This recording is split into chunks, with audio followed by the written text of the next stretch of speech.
3 bulan tinggal di rumah setan.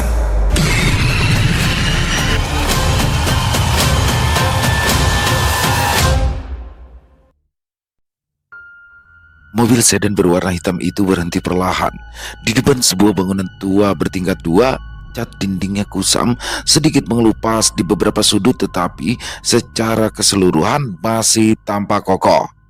Ima membuka pintu mobil sambil menghela nafas pelan. Ia melangkah turun, membenarkan ransel kecil di punggung dan memandang bangunan di depannya dengan alis sedikit berkerut. Alia turun dari sisi kemudi. Dia menutup pintu mobil dalam satu gerakan cepat lalu berjalan mendekat. Pasti ini tempatnya, katanya sambil menuju ke arah pintu pagar besi yang sedikit berkarat. Aku yakin udah bener yang ini, Mbak. Ima mengedarkan pandangan. Di kanan kiri beberapa pohon mangga meneduhi halaman kecil yang ditumbuhi rumput liar. Tidak ada suara selain suara angin yang menggerakkan daun-daun. Lokasi itu memang tenang, sesuai dengan keinginan Ima yang lebih suka tempat sepi. Mereka melangkah mendekat. Pagar itu berderit pelan ketika Alia mendorongnya. Aroma besi berkarat sempat menusuk hidung Ima, membuatnya mengernyit sejenak. Mereka berjalan menyeberangi halaman menuju bangunan utama. Tangga kecil dari semen mengarah ke teras sederhana. Di sudut teras, sebuah kursi plastik teronggok. Warnanya sudah pudar karena matahari. Seorang perempuan parubaya keluar dari balik pintu mengenakan daster biru kusam. Dia tersenyum ramah. "Cari kos ya?" tanyanya, suaranya serak. "Ya Bu, kami yang membuat janji lewat telepon tadi," jawab Alia cepat. "Perkenalkan, saya Bu Kusuma," ucap perempuan itu sambil membuka pintu lebih lebar. Ima melangkah masuk lebih dulu. Begitu melewati ambang pintu, hawa lembab langsung menyergapnya. Aroma kayu memenuhi udara. Alia beberapa kali menelan ludah, tapi ia terus melangkah, mencoba menilai tempat tersebut dengan tatapan yang dingin. Lorong masuk cukup lebar. Lantainya dari keramik abu-abu yang sudah sedikit kusam. Di kanan dan kiri terdapat beberapa pintu kayu. Bu Kusuma membawa mereka ke sebuah kamar di sudut lalu membuka pintunya. "Nah, ini kamar yang kosong. Seperti yang saya ceritakan tadi, lumayan luas. Ada kipas angin dan juga meja belajar," katanya. "Kalian masih kuliah kan?" "Kami sudah bekerja, Bu," saut Alia sambil tertawa. "Masa sih? Kelihatannya masih muda loh." "Sudah umur 30 tahun begini masa kelihatan seperti remaja sih, Bu?" Suasana hati Alia jadi lebih ceria karena dugaan Bu Kusuma barusan. Dia dan Ima masuk beriringan. Kamar tersebut berukuran sekitar 3 kali 4 meter. Sebuah jendela kecil menghadap ke halaman belakang. Tirainya dari kain tipis berwarna krem. Di pojok kamar ada sebuah ranjang besi dengan kasur tipis. Meja kayu berdiri di sisi kiri ranjang. Di atasnya ada lampu belajar. Ima berjalan mengelilingi kamar. Dia mengetuk-ketuk dinding dengan buku jarinya, mendengar suara padat tanpa gema. Dindingnya tebal, pertanda bangunan tua ini dibangun dengan cukup serius di masa lalu. Dia melirik kipas angin di langit-langit. Memutar saklarnya, baling-baling tua itu mulai berputar lambat, mengeluarkan suara berdecit pelan. "Kamar mandinya di dalam ya, Mbak," kata Bu Kusuma sambil menunjuk sebuah pintu kayu di sudut ruangan. Di sini, Ima membuka pintu yang dimaksud, sebuah kamar mandi mungil dengan lantai keramik licin dan sebuah bak mandi plastik menyambutnya. Bau kapur baru samar tercium. Tidak ada yang aneh sejauh ini. "Berapa harga sewanya, Ibu?" tanya Alia. 700.000 per bulan. Itu sudah termasuk dengan air dan juga listrik, jawab perempuan itu. Ima berpikir sejenak. Lokasi yang strategis, hanya 15 menit dari kantor. Harganya juga cukup masuk akal mengingat dia hanya perlu tempat ini untuk 3 bulan. "Bagaimana?" tanya Bu Kusuma tak sabar. "Boleh saya lihat dapur?" "Ya boleh dong, ayo ikut Ibu." Bu Kusuma sangat ramah saat memperlihatkan dapur bersama di bagian belakang. Pada akhirnya, mereka berjalan menuju ruang tamu untuk membicarakan pembayaran. Saat itulah, Ima mencium sesuatu. Sebuah aroma tipis hampir tak ketara menyelinap di udara. Dia menghentikan langkahnya dan mengerutkan alis. "Alia, kamu cium gak?" Tanyanya pelan. Alia mengangkat kepala, mencoba mengendus-endus. Bau apa? Coba kamu cium baik-baik. Aromanya aneh. Alia menghirup udara lebih dalam. Ada bau seperti bangka yang sudah membusuk oleh lemah. Tetapi semakin Alia memperhatikan, semakin terasa tajam baunya. Ada sih, tapi sedikit. Alia mengangguk setuju. Perempuan pemilik kos tampak tidak menyadari apa-apa. Dia duduk santai di kursi rotan dekat pintu masuk. Ima bertukar pandang dengan Alia yang kini mulai menunjukkan ekspresi tidak nyaman. Bu, tadi saya lihat ada kamar kosong lain selain yang ini ya. Tanya Ima tiba-tiba mencoba mengulur waktu sambil mencari sumber bau tersebut. Oh yang itu sudah dipesan orang. Jawab Bu Kusuma cepat. Ima melirik ke arah lorong. Cahaya dari jendela kecil di ujung lorong membuat bayangan panjang di lantai. Entah mengapa, Ima bisa merasakan bulu kuduknya mulai berdiri. Alia mendekatkan diri ke Ima dan berbisik. Pulang dulu mbak, kita pikirin lagi. Ima setuju dengan usulan Alia. Dia berdeham kecil lalu dengan suara sopan. Bu, kami izin pulang dulu ya, mau diskusi dulu. Loh, kan bisa diskusi di sini. Wajah Bu Kusuma berubah masam. Kami akan segera memberi kabar ya Bu. Alia ngotot ingin segera pulang. Bu Kusuma sebenarnya keberatan, tetapi dia juga tidak berhak melarang mereka. Baiklah, silakan. Mereka berdua segera keluar. Dede Ima terasa lega setelah menghirup udara segar begitu berada di halaman. Bau amis itu langsung menghilang. Ketika mereka menjauh dari rumah tersebut, mereka bergegas menuju mobil. Alia membuka pintu masuk dan menyalakan mesin tanpa membuang waktu. Ima duduk di sampingnya dan memasang sabuk pengaman cepat-cepat. Mobil mereka melaju keluar dari halaman sambil meninggalkan debu tipis di belakang mereka. Beberapa ratus meter menjauh, Ima menoleh ke arah belakang. Rumah itu tampak biasa saja di bawah sinar matahari sore. Tidak ada sesuatu yang tampak salah jika dilihat dari luar. Alia memecah keningan. Tadi kamu benar, aku juga nyium bau itu mbak, mirip bau darah. Sayang sekali ya, sebenarnya rumah itu cukup bagus dan murah, sesal Ima. Dia bersandar di kursinya, memandang keluar jendela, menatap daun-daun bergoyang ditiup angin di kejauhan. Suara klakson kendaraan terdengar samar. Kita cari tempat lain, kata Alia akhirnya. Emangnya kamu gak capek? Sejak tadi loh kamu terus nganterin aku cari kos. Alia menggeleng. Santai aja mbak, aku suka kok jalan-jalan gini. Lagi pula kalau nggak aku bantu, kamu mau tinggal di mana selama 3 bulan ke depan? Mau di penginapan terus? Pertanyaan Alia membuat Ima meringis karena urusan pekerjaan. Dia terpaksa pindah sementara ke kota kecil ini. Beberapa hari pertama sampai di sana, Ima terpaksa menginap di penginapan setempat, tetapi dompetnya semakin menipis karena biaya menginap yang tidak murah. Makasih Al, kita baru kenal beberapa hari tapi kamu udah bersedia repot nganterin aku kemana-mana. Alia tertawa kecil. Kan udah dibilang santai aja, udah jangan terlalu dipikirin.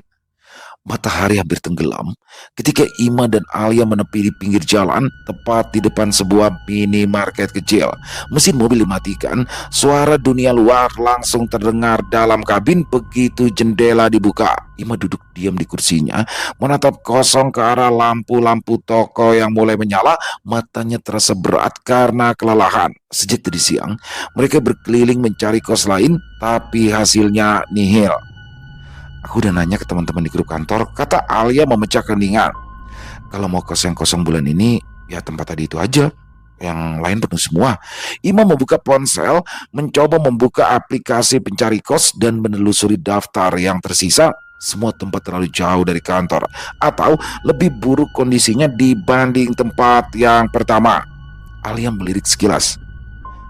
Mbak Ima, jujur aja, kalau cuma bau kayak tadi mungkin masih bisa diakalin sih pakai pengharum ruangan. Ima mematikan layarnya, memasukkan ponsel ke dalam tas. Dia menghela nafas pendek. Aku juga pikir gitu sih. Lagi pula, tidak ada pilihan lain. Masa tugasnya dimulai besok, dia tidak bisa membuang waktu hanya untuk mencari kos yang sedang sesuai dengan keinginannya. Ima memandang jalanan yang mulai gelap. Lalu ia menatap Alia. Ayo, kita balik ke tempat pertama tadi yuk. Alia mengangguk dan segera menyalakan mesin mobil lalu berbalik arah. Langit telah berubah gelap. Ketika mereka sampai di depan pagar besi yang sama, lampu teras sudah dinyalakan, memandikan halaman kecil dengan cahaya kekuningan yang redup. Bayangan pohon mangga menari di dinding bangunan. Ima turun lebih dulu. Dia membuka pintu pagar yang berderit pelan, kemudian melangkah masuk. Langkahnya mantap tanpa ragu, meskipun bau karat dan tanah lembab kembali menyergap hidung. Buku semua masih mengenakan daster yang sama. Keluar dari dalam rumah, dia tampak terkejut, tapi segera tersenyum lebar. "Jadi tinggal di sini, Mbak?" Sapanya ramah. Ima mengangguk. "Iya, Bu. Saya jadi ambil kamar yang tadi." Wajah Buku Suma berseri-seri. Dia segera membuka pintu lebar-lebar, mempersilahkan Ima melangkah masuk tanpa banyak bicara. Bau lembab yang tadi menyambutnya kini terasa lebih kuat, tetapi Ima memaksakan diri untuk mengabaikannya. Saat ini dia fokus pada tujuan untuk mencari tempat tinggal. Mereka kembali ke kamar yang tadi diperlihatkan Buku Suma. Ima berdiri di tengah kamar, menatap sekeliling dan menilai ulang. "Kalau mau, sekarang juga langsung bisa ditinggali loh, Mbak," kata Buku Suma. Ima mengangguk cepat. "Saya akan bayar 3 bulan sekaligus ya." Mata Alia membesar, dia berbisik di samping Ima. "Mbak, yakin? Gimana kalau kamu nggak betah?" "Udah, daripada repot-repot nyari lagi," balas Ima sambil berbisik juga. Mata Buku Suma berbinar dengan terang. "Sebentar ya, kalian tunggu di sini. Saya ambilkan kwitansi dulu." Dia segera mengambil buku kwitansi dari meja rotan di ruang tamu. Ima mengikuti dari belakang, diiringi oleh Alia yang tampak ragu. Sambil menunggu kwitansi ditulis, Ima membuka dompet, mengambil beberapa lembar dan menyerahkannya pada Buku Suma. Tangannya terasa dingin saat ia menyerahkan uang itu, tetapi memilih mengabaikan perasaan tidak nyaman yang berusaha memperingatkannya sejak tadi. Setelah selesai membubuhkan tanda tangan, Ima menerima kunci kamar. Benda itu sudah tua, terbuat dari besi karat dengan kepala bundar yang sudah haus. Ima menggenggamnya erat saat kembali ke mobil untuk mengambil kopernya. Alia membantu mengangkat koper besar itu dari bagasi. Mereka berdua mendorongnya melewati halaman, naik ke teras, dan masuk ke dalam rumah. Ima membuka pintu kamarnya, meletakkan koper di pojok dekat ranjang. "Mbak, aku pergi dulu ya. Besok aku jemput lagi untuk berangkat kerja bareng," ucap Alia berpamitan. "Makasih banyak ya." Alia melambaikan tangan menolak ketika Ima ingin mengantarkannya keluar.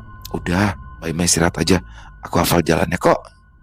Kalau butuh apa-apa bilang aja sama ibu ya," kata Buku Suma yang sejak tadi berdiri di depan pintu kamar. "Iya, Bu, terima kasih," jawab Ima. Buku Suma berlalu, membiarkan Ima sendirian membereskan bawaannya ke dalam lemari.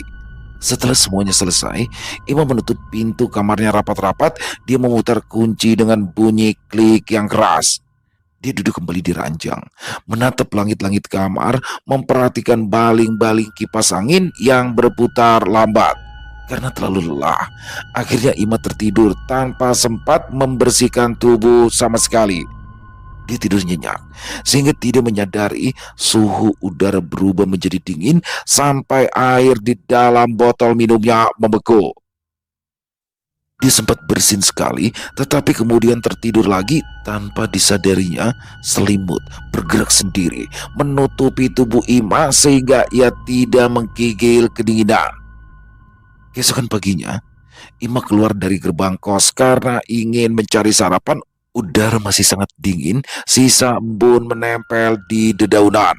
Ima menutup jaketnya rapat-rapat sambil menuruni trotoar, sambil menajamkan mata mencari warung makan. Baru 100 meter ia berjalan, dia menemukan sebuah warung kecil di tikungan jalan. Aroma makanan yang masih hangat langsung menggoda Ima untuk mampir ke sana. "Bu, satu porsi ya," minta Ima pada si pemilik warung. Perempuan bertubuh tambun itu langsung menyambutnya sambil tersenyum lebar. "Baru pindah ke sini, Mbak," sapanya sambil membersihkan meja dengan kain lap kotor. Ima mengangguk. "Ya, Bu, baru kemarin pindah ke sini, kebetulan ada kamar kosong." "Kosnya di mana?" Ima menyebutkan nama jalan, lalu menunjuk ke arah bangunan rumah kos yang tersembunyi di balik deretan rumah. Perempuan itu mendadak menghentikan gerakannya. Senyumannya sirna. Dia memandang Ima seakan baru melihat sesuatu yang aneh. Kosnya di tempat buku Suma ya? Suaranya menurun, hampir berbisik. Ima mengangguk lagi, sedikit ragu melihat perubahan sikap si pemilik warung. Pemilik warung itu mendekatkan tubuhnya sambil berbicara lebih pelan. Mbak, kalau bisa jangan lama-lama di sana. Kening Ima berkerut. Maksudnya gimana ibu? Perempuan itu menoleh ke kiri dan ke kanan, memastikan tidak ada orang yang mendengar, lalu ia berbisik. Kosan udah beres, Mbak. Suara perempuan itu bergetar, tangannya menggenggam kain lap seakan menyembunyikan ketakutan yang sudah lama dirasakan. Irma menelan ludah, mendadak merasa ngeri meski pemilik warung tidak menceritakan apa alasannya menyebut kos Ima sebagai tempat yang kurang bagus. Saya cuma 3 bulan aja kok tinggal di sana, Bu, jawab Ima. Capek kalau harus cari dari awal, apalagi saya masih harus kerja tiap hari. Pemilik warung itu menghela nafas, wajahnya jelas menunjukkan ketidaksetujuan. Tapi apa yang bisa dilakukan? Dia tidak berhak memaksa. Kalau ada apa-apa, jangan ditunda lagi. Segera pindah aja, Mbak. Ima duduk di salah satu meja kayu sambil menyuap makanan yang disajikan si pemilik warung.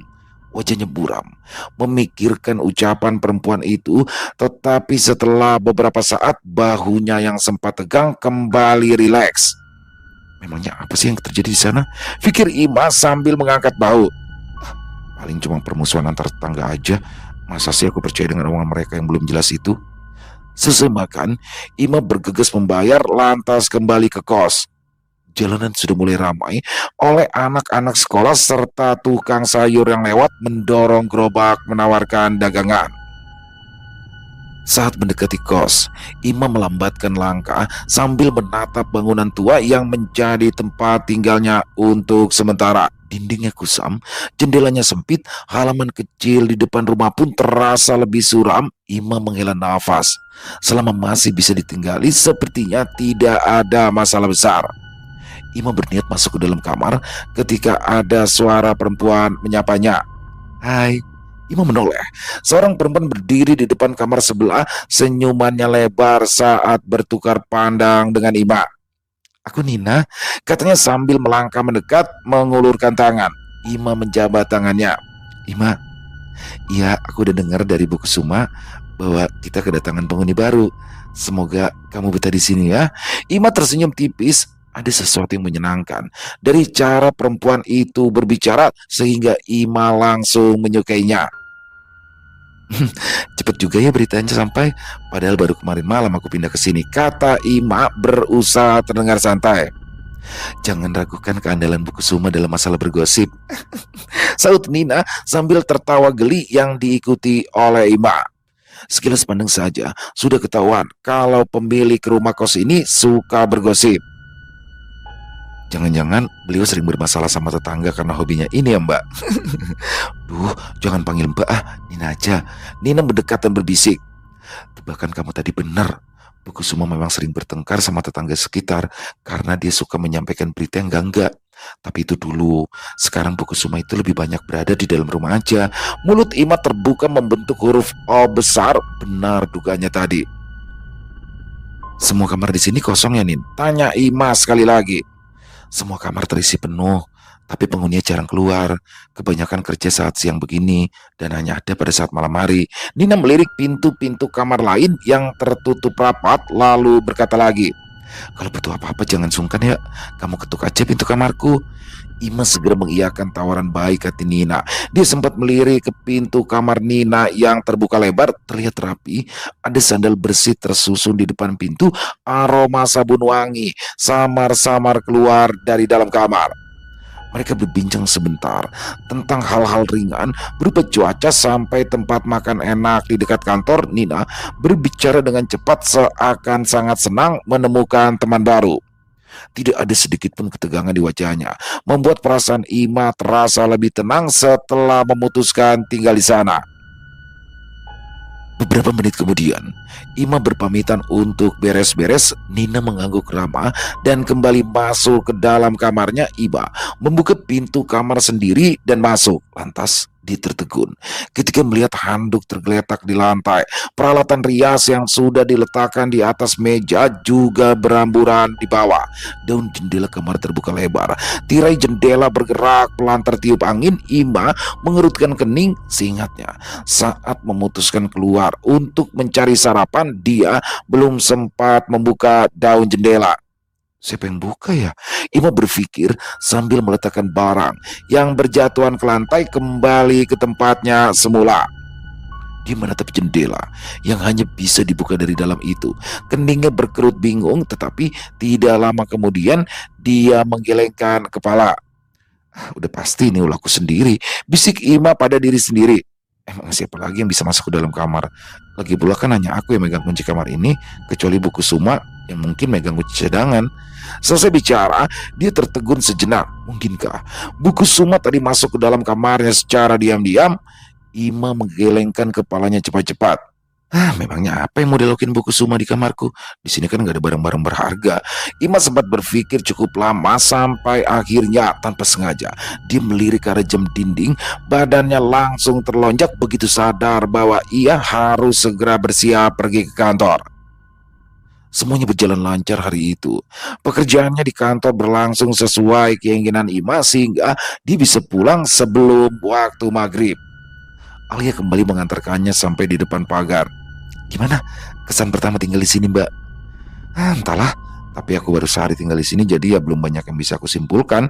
Ima sudah turun dari mobil, tetapi ia tidak segera pergi. Alia mengangkat satu alisnya, mengira rekan kerjanya itu pasti ingin mengatakan sesuatu.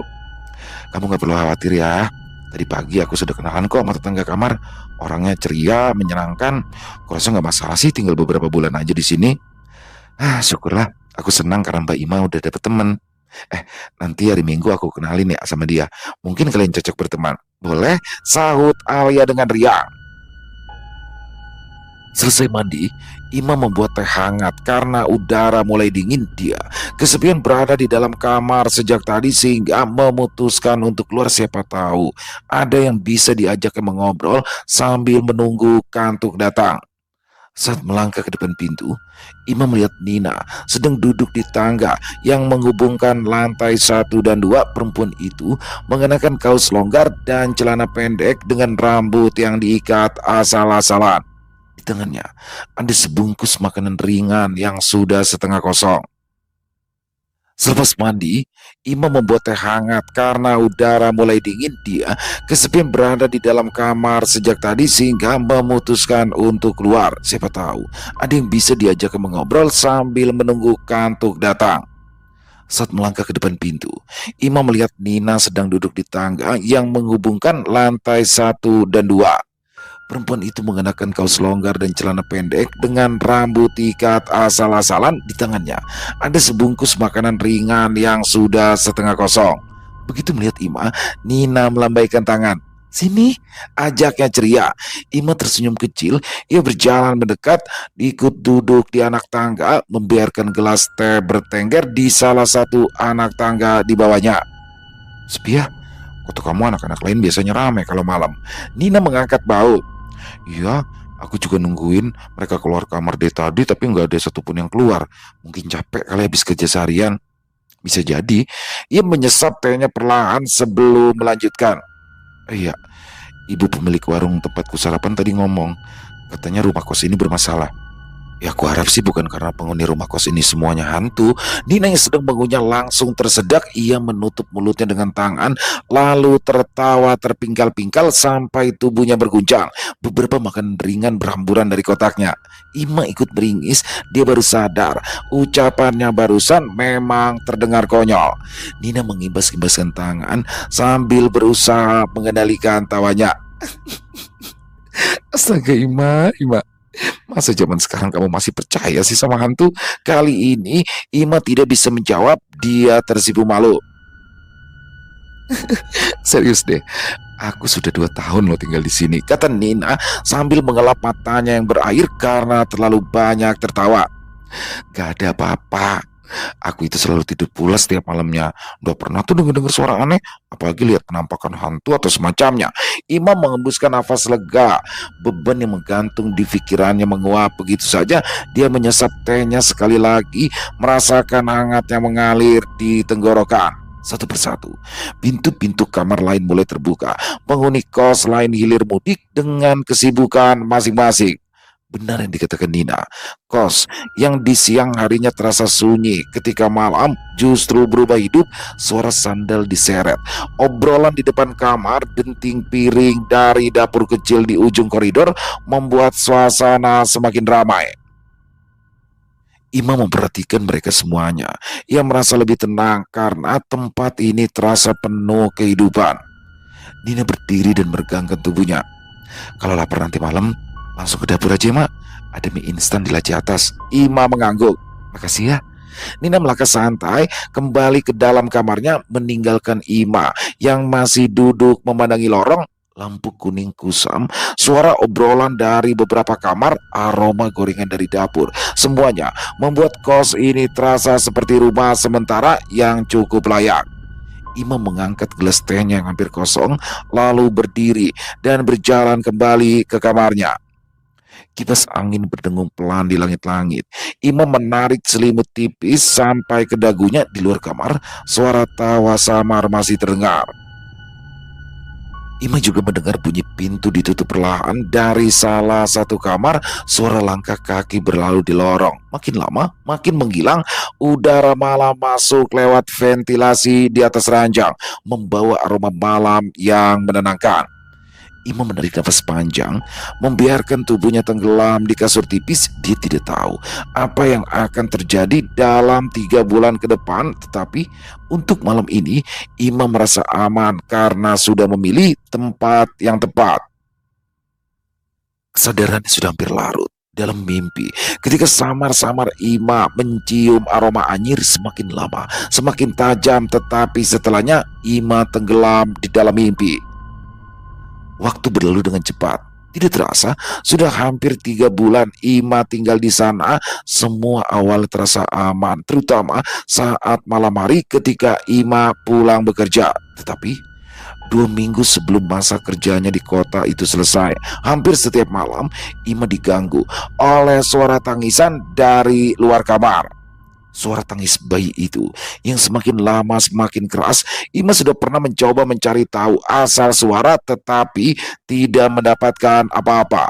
Pernah juga Ima bertanya pada Kusuma ketika perempuan tua itu bertemu dengannya di halaman. Bu Kusuma menatap Ima dengan tatapan aneh, lalu ia menggeleng. Mungkin kamu salah dengar. Saya dengarnya tiap malam kok, Bu. Kamu itu kecapean aja. Bu Kusuma bersikeras tidak percaya. Memangnya ibu tidak pernah mendengar suara tangisan bayi tiap malam? Udah pernah tuh. Ima menyipitkan mata. Entah kenapa dia merasakan ada yang salah dari cara Bu Kusuma berbicara. Ibu tinggal di sini juga kan? Pertanyaan Ima ternyata berhasil membuat Bu Kusuma salah tingkah. Dia tersenyum canggung, lantas bergegas pergi tanpa menjawab terlebih dahulu. Kejadian itu diceritakannya kepada Alia. Dia juga bercerita sudah mencoba mengalihkan perhatian dengan berbagai cara, mulai dari membaca buku, menonton film dari laptop, bahkan memakai headset dengan musik keras. Tapi aneh, suara tangisan itu tetap terdengar nyaring menembus gendang telinga Ima sehingga dicuriga ini bukan suara tangisan manusia. Jadi rencana kamu apa, Mbak? Ima tidak bisa menjawab. Dia sendiri tidak tahu apa yang harus dilakukannya kecuali membiasakan diri dengan suara menakutkan tersebut. Sayangnya, Ima baru bisa memejamkan mata ketika azan subuh terdengar di kejauhan. Kurang tidur membuat tubuh Ima menjadi kelelahan. Lingkaran hitam mengelilingi matanya, kepalanya berat setiap pagi, konsentrasinya buyar di kantor. Bahkan Alia tampak prihatin karena wajahnya terlihat pucat. Seminggu sebelum masa kontrakan Ima selesai, dia duduk seorang diri di ruang tamu sambil berusaha menghabiskan nasi goreng yang baru dibelinya. Perutnya lapar, tetapi setiap suapan terasa hambar. Lemes banget sih, Ma, tegur Nina yang mendadak muncul di belakangnya. Ngelak badan, saut Ima sambil meletakkan sendok. Dia benar-benar sudah kehilangan selera. Kamu kemana aja akhir-akhir ini? Kok aku jarang lihat kamu keluar sih? Oh, ada kesibukan di luar. Nina duduk di sebelah Ima. Nin, aku mau tanya deh. Sejak beberapa minggu ini kok aku sering dengar ada suara bayi menangis setiap malam ya. Ima memandang penuh harap pada Ima. Apa di sini ada penghuni baru yang udah punya anak? Nina mengerutkan kening, kepalanya digelengkan dengan cepat. Ima melanjutkan ceritanya lagi dengan suara sedikit gemetar. Kadang ada suara perempuan juga yang sedang menyanyikan Nina Bobo. Tepat setelah dia selesai berbicara, terdengar suara gesekan sandal. Ima menoleh ke arah asal sandal. Seorang perempuan berambut pendek, penghuni kamar ujung, sedang lewat sambil membawa setumpuk cucian. Dia berhenti sejenak, menatap Ima dengan pandangan mencemooh. Ima segera mengalihkan pandangan, berpura-pura tidak peduli pada apa yang terjadi. Nina tidak menyadari interaksi kecil tersebut. Dia malah menertawakan cerita Ima. Jangan bilang kalau kamu percaya kalau itu adalah suara tangisan hantu ya. Ima cemberut mendengarnya. Dia frustasi karena tidak ada satu orang pun yang percaya pada ceritanya, sehingga dia sendiri ikut mempertanyakan pendengarannya sendiri. Dia merabat telinganya, bertanya-tanya dalam hati, apakah telinganya mengalami gangguan sehingga sering mendengar suara tangisan bayi, atau mungkinkah dia terlalu tegang menghadapi pekerjaan sehingga mulai berhalusinasi. Ima memijit pelipis yang berdenyut nyeri. Dia berdiri ingin masuk ke dalam kamar ketika mendadak teringat pada janjinya dulu untuk memperkenalkan Nina pada Alia. Nina, aku... Ima tidak sempat menyelesaikan kata-katanya karena pintu depan mendadak tertutup dengan suara keras. Sepertinya ada angin kencang di luar sana. Perhatian Ima sempat tertuju ke arah pintu sehingga dia tidak menyadari Nina sudah tidak ada di sana. Dan pada saat itulah Ima mulai menyadari ada yang tidak beres. Dia langsung berlari masuk ke dalam kamar, bersembunyi di balik selimut dengan tubuh gemetar. Dia sampai lupa handphone yang masih tergeletak di meja ruang tamu, tetapi Ima sudah kehilangan nyali untuk beringsut keluar dari kamar. Tadi itu Nina atau... Pertanyaan itu terus muncul di kepalanya sampai pagi datang. Beruntung, handphone milik Ima masih berada di ruang tamu ketika ia keluar pagi itu. Dia bergegas menghubungi Alia, memintanya untuk segera dijemput dan minta diantar ke penginapan terdekat. Loh, kenapa Mbak? Aku ngerasa tempat ini ada nggak beres deh, Al. Aku mau pindah secepatnya. Nggak beres gimana? Saut Alia dari seberang sana. Tadi malam itu ada sosok yang menyerupai wujud temanku.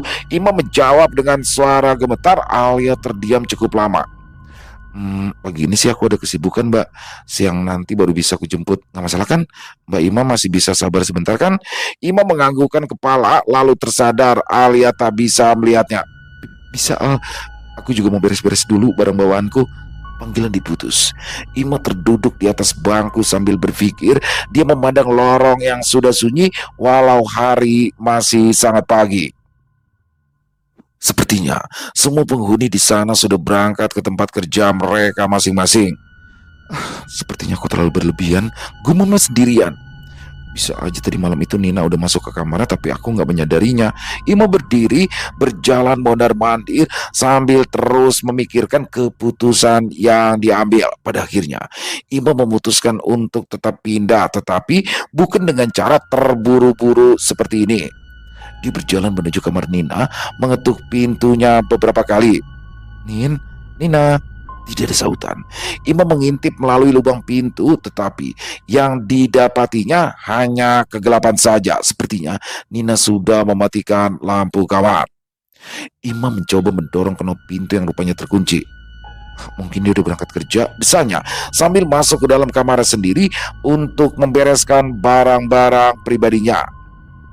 Tepat setelah azan maghrib, Ima masih berdiri di dalam kamarnya yang sudah hampir kosong.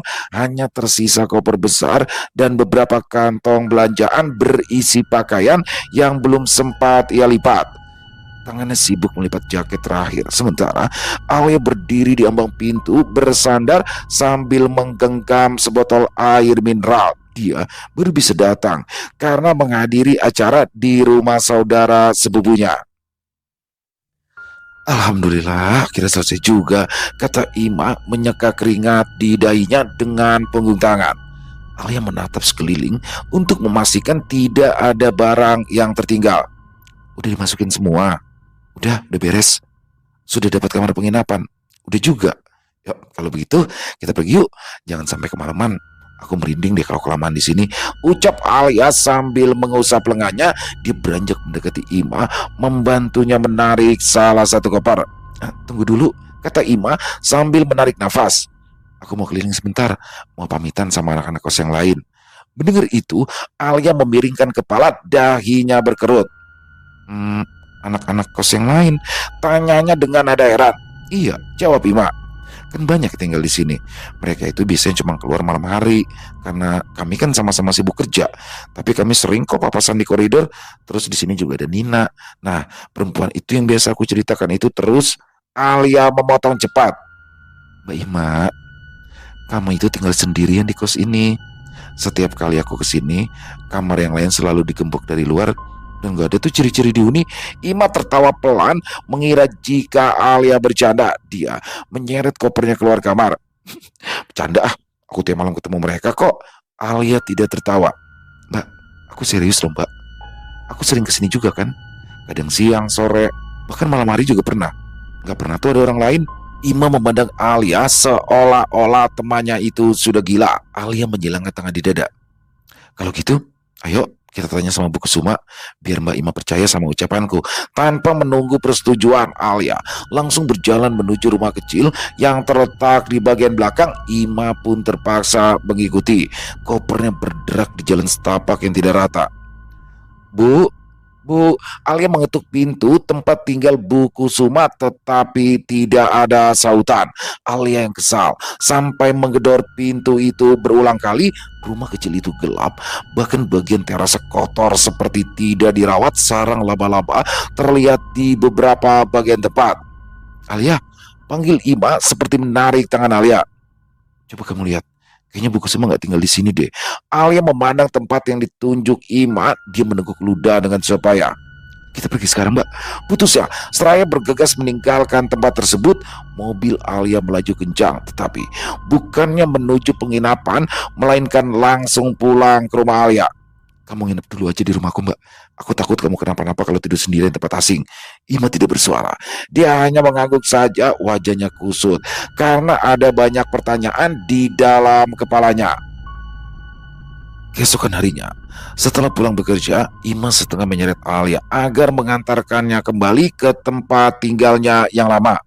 Mau ngapain lagi sih mbak di sana? Alia jelas menolak permintaan Ima.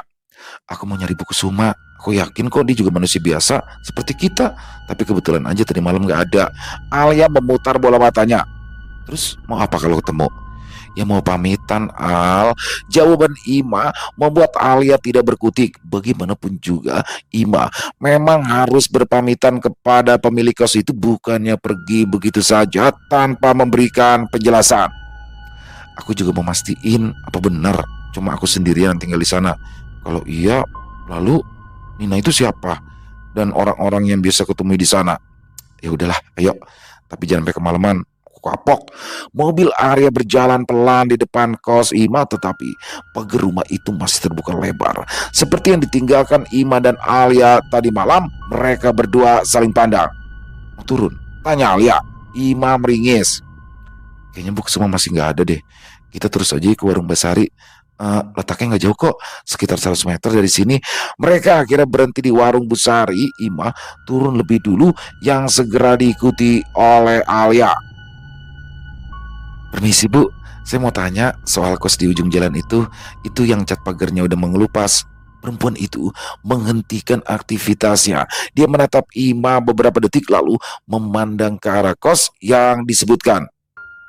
Mbak ini yang tinggal di sana ya? Busari menunjuk ke arah Ima. Yang udah saya suruh pindah waktu itu kan. Ima mengangguk.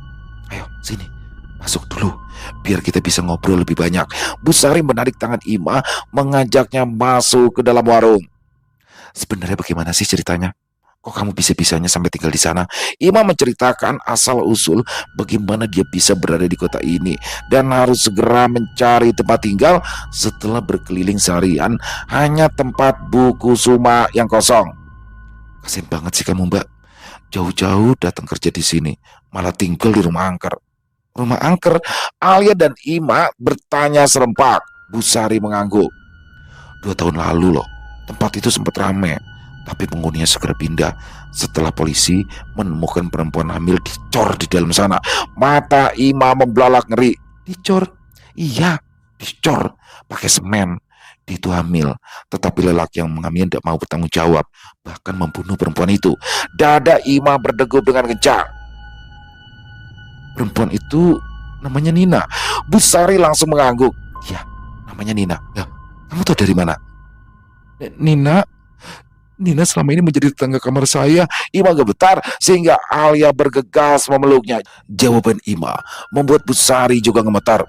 Ya Allah, Mbak, jangan bercanda, Mbak, pamali. Saya nggak bercanda, Bu. Wajah Bu Sari pucat pasi. Lalu kamu sudah tahu siapa yang membunuh Nina? Ima menggeleng. Suaminya Bu Kusuma. Nina itu pacaran sama suami Bu Kusuma sampai hamil. Lelaki jahanam itu sekarang meringkuk di penjara. Sedangkan Bu Kusuma depresi. Kalau sedang normal, dia itu bisa aktivitas seperti biasa. Tapi ketika kambuh, dia bisa ngamuk dan menyakiti orang-orang di dekatnya. Karena hal itu ibu nyuruh saya pindah. Ya jelas, saya itu khawatir kamu nanti dilukai Bu Kusuma. Tapi syukur kamu tidak napa-napa setelah tinggal beberapa bulan di sana. Bu Sari menuangkan air putih ke dalam gelas sampai penuh, lalu meminumnya dengan cepat. Bu Kusuma nggak ada di rumahnya. Alia celetuk. Bu Sari menegos. Ya, kemarin itu dia terjaring sama dinas sosial karena berkeliaran dalam keadaan telanjang di dekat pasar. Depresinya kabur lagi. Ima dan Alia saling pandang. Untung saja Bu Kusuma kambuh ketika berada di tempat jauh. Kalau di dalam kos bisa jadi Ima berada dalam bahaya. Ternyata selama 3 bulan ini Ima tinggal bersama setan. Selesai. Wow, luar biasa kisah dari Isya Warasenja. Ini asli nih. Ini salah satu genre horor yang saya suka nih. Di sini nggak ada penampakan setan ya, nggak ada penampakan yang menyeramkan, tapi justru horor di sini dapat banget ya. Karena bagaimana perasaannya ketika Ima 3 bulan ternyata itu dia ngekos itu bareng hantu, bareng setan semuanya di dalam kosan itu. Jadi sebenarnya cuma dia doang sendiri. Dan di situ Nina dan suara-suara yang dia dengar dari penghuni kos lain itu adalah bukan manusia. Dan ternyata di balik semuanya itu ada misteri gelap yang tersembunyi di balik kos-kosan, yang mana ternyata dulunya di situ ada salah satu penghuni kos yang meninggal dunia dan itu meninggalnya dibunuh. Yang dia dibunuh karena dia hamil dan laki-lakinya itu tidak mau bertanggung jawab. Yang mana ternyata laki-laki itu adalah suami dari Bu Kusuma. Waduh, serem banget kan, dicor pakai semen. Nah, disitulah suara-suara yang dia dengar, suara bayi, suara perempuan menangis, nyanyiin lagu Nina de Bobo ya mungkin itu, dan perempuan itu adalah Nina. Waduh, itu serem banget menurut saya tuh. Dan keren-keren, Isya Warasenja selalu nggak bisa ditebak. Oke lah, saya juga pada saat bawain itu kayak, wah ini pasti setan nih, Nina nih, semuanya setan. Tapi bener-bener gak nyangka kalau setragis itu gitu loh. Dan Bu Kusuma ternyata kadang-kadang depresinya sudah kamu bahkan sampai terjaring dinas sosial karena berkeliling di pasar tanpa memakai busana. Keren, pakai banget. Terima kasih Isya Warasenja atas kisahnya yang luar biasa. Ditunggu lagi untuk kisah-kisah keren selanjutnya. Dan semoga kisah barusan bisa menghibur teman-teman semua ya. Para pecinta penikmat horor misteri, lebih khususnya lagi kepada para subscriber dari channel Ilo Bercerita. Dan buat teman-teman yang punya komentar lain bisa menuliskan di dalam kolom komentar ataupun hanya sekedar saling menyapa, silakan. Insya Allah kami akan menjawabnya satu persatu. Buat teman-teman yang suka dengan videonya bisa diklik tombol like, tombol jempol, boleh juga dibantu di share ya link videonya ini ke teman-temannya yang lain agar juga ikut merasa terhibur. Dan buat teman-teman yang belum subscribe, sekali lagi bisa diklik tombol subscribe. Jangan lupa lonceng notifikasinya juga dinyalakan agar teman-teman selalu mendapatkan notifikasi dari konten-konten yang akan kami upload di setiap harinya. Dan untuk channel Ilo Bercerita, kami upload setiap hari teman-teman ya, setiap malam jam 9 malam waktu Indonesia bagian Barat. Oh iya, buat teman-teman yang mungkin punya kisah horor misteri ya, yang diangkat dari kisah nyata, yang berdasarkan pengalaman pribadi, apabila mungkin berkenan untuk dibawakan di channel kami, silakan bisa mengirimkannya ke nomor telepon kami yang ada di sini dan bebas ya. Kirimannya boleh dalam bentuk tulisan, boleh dalam bentuk rekaman suara, senyamannya teman-teman aja. Dan buat teman-teman yang sudah mengirimkan kisah, kami ucapkan terima kasih. Buat teman-teman yang sudah mengirimkan kisah tapi belum sempat dibawakan, harap bersabar ya, karena harus melalui proses penggarapan terlebih dahulu. Di akhir kata, saya Ilo mengucapkan permohonan maaf apabila mungkin dalam pembawaan kisahnya barusan ada kata-kata saya yang salah ataupun ada kata-kata saya mungkin yang kurang berkenan. Saya mohon dibukakan pintu maaf yang seluas-luasnya. Sampai berjumpa lagi di konten-konten kami selanjutnya yang pasti tidak kalah serunya, yang pasti tidak kalah horornya. Masih bersama saya Ilo di channel Ilo Bercerita. Salam sehat, sukses selalu untuk kita semua. Wassalamualaikum warahmatullahi wabarakatuh.